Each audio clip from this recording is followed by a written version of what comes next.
को आपको लखनऊ लक्ष्मणपुरी में इस खाटू श्याम मंदिर से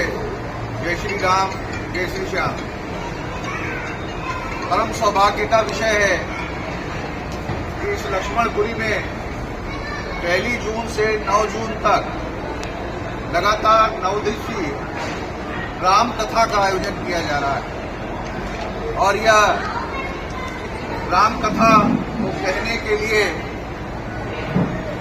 चित्रकूट के तुलसी पीठाधीश्वर पद्म विभूषण जगत गुरु रामभद्राचार्य जी महाराज पधारे। आप सब इनसे भली प्रकार अनभिज्ञ भी हैं। जगत गुरु रामभद्राचार्य जी महाराज के बारे में आप जानते हैं कि बचपन में 2 माह के जब वो थे तब उनकी दृष्टि चली गई।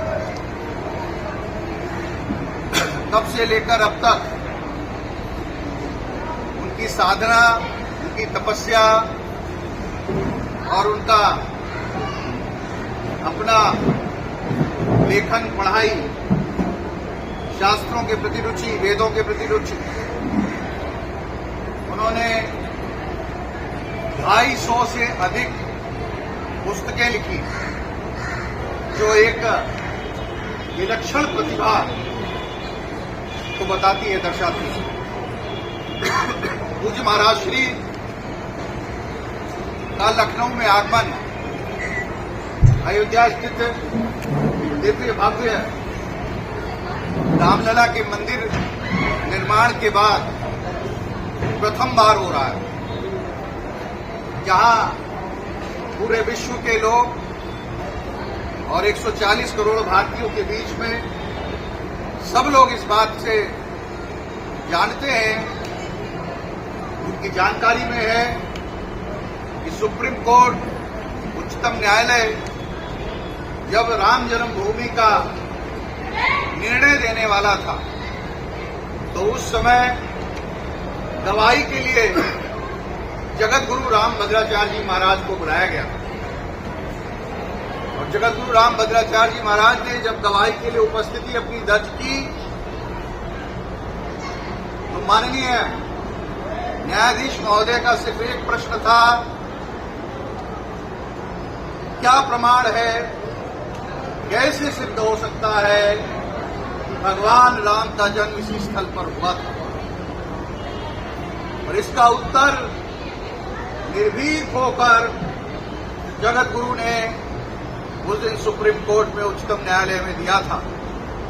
उन्होंने बताया था कि यह शास्त्र सम्मत है और शास्त्र में इस पुस्तक में पृष्ठ संख्या इतने पर यह श्लोक लिखा हुआ है, जहां पर सरयू नदी से इतनी दूरी पर इस दिशा के अंतर्गत भगवान राम का जन्म हुआ था। कोर्ट ने वह सारे प्रमाणों को उसी समय तत्काल उसकी जांच की और जांच में उन्होंने उसे उपयुक्त पाया और राम जन्मभूमि का निर्णय सुप्रीम कोर्ट ने राम मंदिर के पक्ष में सुनाया। ऐसे तेजस्वी संत भारत की धरा पर, जिन्हें हम सनातनी एक अंश अवतार के रूप में लेते हैं, दृष्टिहीन होने के बावजूद अद्भुत दृष्टि रखने वाले, संजय दृष्टि रखने वाले ऐसे रामभद्राचार्य जी लखनऊ में आ रहे हैं। लक्ष्मणपुरवासी उनका स्वागत करने के लिए आतुर हैं, पलक पांवड़े बिछाकर उनका स्वागत करना चाहते हैं और 1 जून से 9 जून तक 9 दिवसीय राम कथा का आयोजन सीतापुर रोड स्थित सेवा अस्पताल के प्रांगण में, ब्रिज की रसोई के मैदान में यह कथा नित्य 5 बजे से 8 बजे तक होगी।